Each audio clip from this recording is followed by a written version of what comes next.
Hi friends, இது நேற்று சஷ்டி விரதத்துக்கான வெற்றிலை தீபம் போட்ட பூஜை. முருகருக்கு விளக்கு போட்டிருந்தோம்.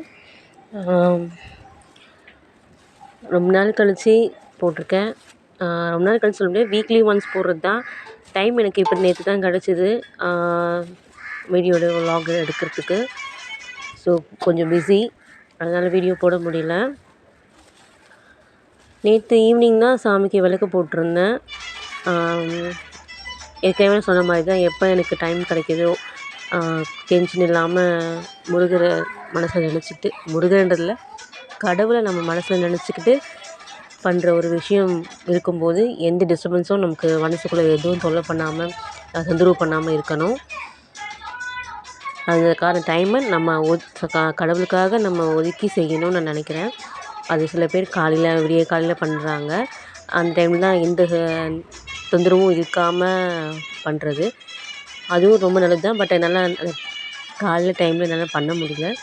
ஸோ ஈவினிங் டைமில் எல்லா வேலையும், எல்லா பசங்களுக்கு தேவையானது எல்லாமே பண்ணிவிட்டு, வீட்டுக்கும் தேவையான எல்லா வேலையும் முடிச்சுட்டு, அந்த 6 to 8 2 ஹவர்ஸ் நமக்கான டைம், கடவுளுக்கான டைம் அப்படி கூட சொல்லிக்கலாம்.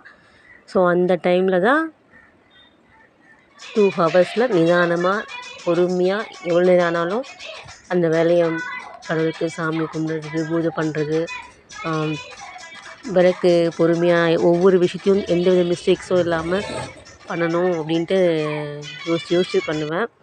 நிதானமாகவே பண்ணுவேன். அந்த மாதிரி தான் பூ கட்டிலாம் போட்டுட்டு சாமிக்கு ஃபைனலாக விளக்கு ஏற்றிட்டு இருந்தேன்.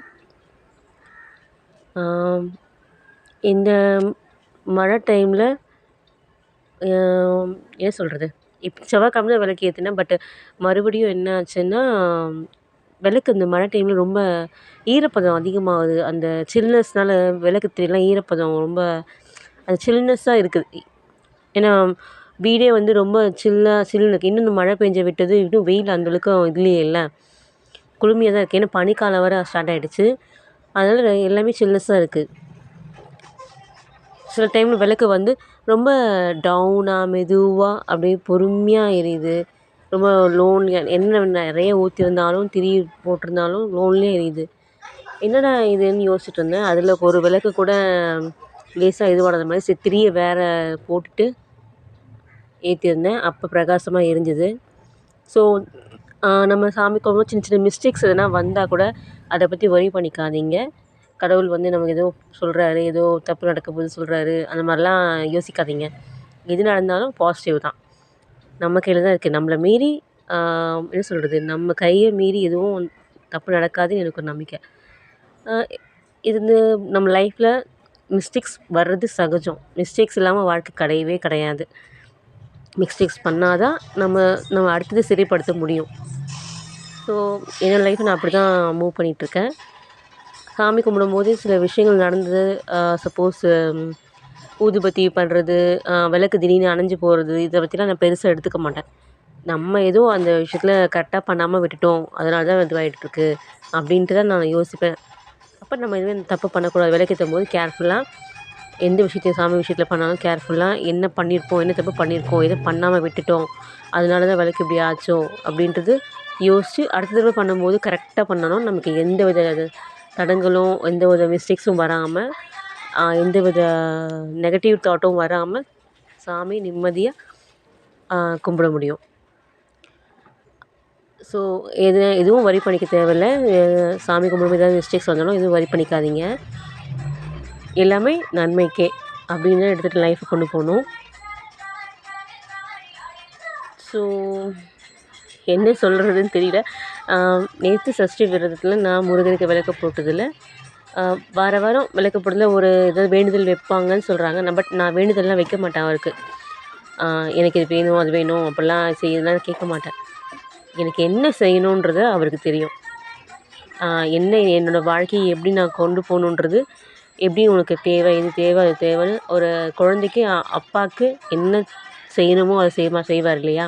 அந்த மாதிரி நம்ம குழந்தைங்க தானே அவங்களுக்கெல்லாம். கடவுளை பொறுத்து நம்ம குழந்தைங்க தானே. நமக்கு என்ன தேவையோ அது கடவுள் கண்டிப்பாக செய்வார், கரெக்டாக செய்வார். என்ன சொல்கிறது, ஆசைக்கு அதிகமாகவும் செய்ய மாட்டார், அளவாக அதாவது எந்த கஷ்டத்துலேயும் என்ன சொல்கிறது, இந்த தேவைக்கு இந்த நேரத்தில் இந்த கஷ்டப்பட்டு இந்த அனுபவத்தை உனக்கு நீ கொடுக்கணும்.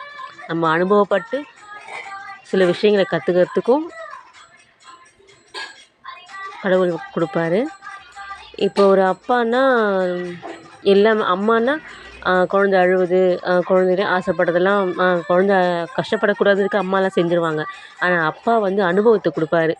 நீ கஷ்டப்பட்டு தான் இந்த விஷயத்த கற்றுக்கணும். உன்னோட லைஃப்பில் வந்து நீ நல்லபடியாக ஃப்யூச்சரில் இருக்கணும், எதிர்காலத்தை புரிஞ்சுக்கணும், உன் வாழ்க்கைக்கு உன்னோட சந்ததிக்கு கற்றுக் கொடுக்கணுன்னா நீ சில விஷயங்களை அனுபவப்பட்டு கற்றுக்கணுன்ட்டு மனசை கஷ்டப்படுத்திட்டு சில விஷயங்களை கொடுப்பாரு. அந்த மாதிரி தான் கடவுளும், அந்த மாதிரி தான் முருக அப்பாவும், முருகர் பெருமான் முருக அப்பாவும் அப்படின்னு சொல்லலாம். அதுக்கு நான் அப்படி தான் நினைக்கிறேன். அவருக்கு எனக்கு என்ன தேவைன்றது அவர் கண்டிப்பாக கொடுப்பாரு, கொடுத்துருக்காரு. பட் நான் அதை கொஞ்சம் ஃபுல்ஃபில்லாக கொடுக்கல இன்னும் எனக்கு அவர். அதை நான் சீக்கிரமாக இன்னொரு வீடியோவில் நான் உங்களுக்கு சொல்கிறேன். எனக்கு என்ன தேவைன்றது அவர் நீங்களே கொடுங்க, எனக்கு என்ன பண்ணணுன்றது. நான் ரெகுலராக என்னோடய வாழ்க்கை இப்படி தான் போயிட்டுருக்கு. எனக்கான தேவைகளை இப்படியே போக முடியாது இல்லையா நம்ம வாழ்க்கை. ஸோ இதுக்கான ஸ்டெப்பு நான் வந்து குடும்பத்தை நல்லபடியாக பார்த்துக்கணும். அதுக்கான தெம்பும், மனசில் இருக்கிற தெம்பும், உடம்பில் இருக்கிற தெம்பும் எனக்கு கொடுங்க. அது மட்டும் தான் நான் கேட்பேன். நோய் நொடி இல்லாமல் வாழணும், அதுதாங்க என்னோடய தாட்டு. காசு பணம் 2வது பட்சம். ரெகுலராக 3 வேளை சாப்பாடு, நிம்மதியான தூக்கம், நோய் நொடி இல்லாத வாழ்க்கை, சந்தோஷமான ஒரு நிம்மதியான ஒரு விஷயம். நிம்மதியாக தூங்கி உறங்கி எழுந்தாலே நமக்கு அந்த லைஃபு அந்த நாள் ஃபுல்ஃபில் ஆகிடும். அதுதாங்க வேணும். தூக்கம் இல்லாமல் நிம்மதி இல்லாத தூக்கம்லாம் நமக்கு லைஃப்லலாம் வரவே கூடாது. நான் அப்படி தான் இருக்கணும்னு நினைக்கிறேன். தூங்கும்போது நிம்மதியாக தூங்கணும், எழுந்துக்கும்போது சந்தோஷமாக எழுந்துக்கணும். அன்றைய நாள் அப்படி தான் போகணும். எந்த டென்ஷனும் இல்லாமல் ஒரு பரபரப்பாக இதை பற்றியாவது யோசிச்சுக்கிட்டே இருக்கக்கூடாது. அப்படி தான் நம்ம வாழ்க்கை வேணும்னு நான் நினைக்கிறேன். ஓகே ஃப்ரெண்ட்ஸ், ரொம்ப போர் அடிக்கல நான். விளக்கெல்லாம் ஏற்றி முடிச்சிட்டேன். முருகருக்கு பாயாசம் தான் செஞ்சு வச்சுருந்தேன். ஸோ அடுத்த வாரம் கார்த்திகை தீபம், கிருத்திகை வேறு. ஸோ அன்றைக்கும் நமக்கு நிறைய வேலைகள் இருக்கும். ஸோ அடுத்த வாரம் ஃபுல்லாக நம்ம பிஸியாக இருப்போம். ஏன்னா முருகர் காலைலேருந்து என்ன சொல்கிறது, பூஜை வேலையாகவே இருப்போம். அன்றைக்கி விளக்கு துடைக்கிறது, விளக்கு க்ளீன் பண்ணி வைக்கிறது, விளக்கு வெயில் டைம் அப்பப்போ மூடி திறக்கிறது வானம். சில சமயம் நெக்ஸ்ட் வீக் வேறு மழை வரும்னு சொல்லியிருக்காங்க. அது என்னன்னு தெரியல, மழை வருமா வராதா. அதுக்குள்ளே நம்ம முன்னெச்சரிக்கையாக நம்ம விளக்கெல்லாம் துடைச்சி க்ளீன் பண்ணி வீட்டெல்லாம் கொஞ்சம் ப்ரிப்பேராக வைக்கணும், வச்சு நம்ம இது பண்ணணும். ஸோ சாமி கும்பிடலாம் வாங்க.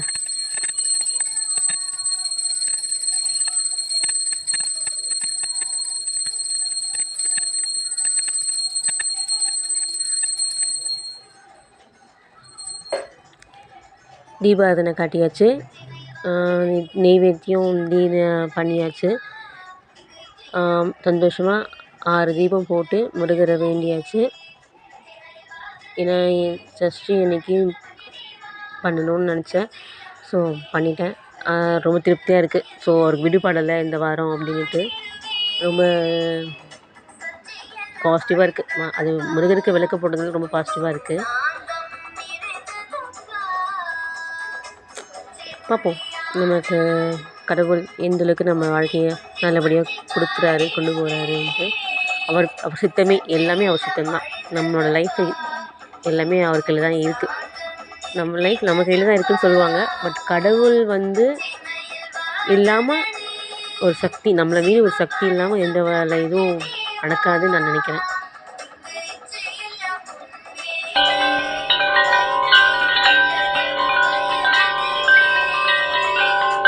ஓகே ஃப்ரெண்ட்ஸ், இந்த வீடியோ உங்களுக்கு பிடிச்சிருந்தால் லைக் பண்ணுங்கள், ஷேர் பண்ணுங்கள், மறக்காமல் சப்ஸ்கிரைப் பண்ணுங்கள். நெக்ஸ்ட் வீடியோவில் பார்க்கலாம். இன்னும் நிறைய வீடியோ போகணுன்னு நினைக்கிறேன், பட்டு முடியல. பார்ப்போம். நமக்கு ரெகுலர் வீட்டு வேலைகள் நிறைய இருக்குது. வீடியோ எடுத்துக்கிட்டே அதெல்லாம் பண்ண முடியல. ஒரே டென்ஷனாக இருக்குது.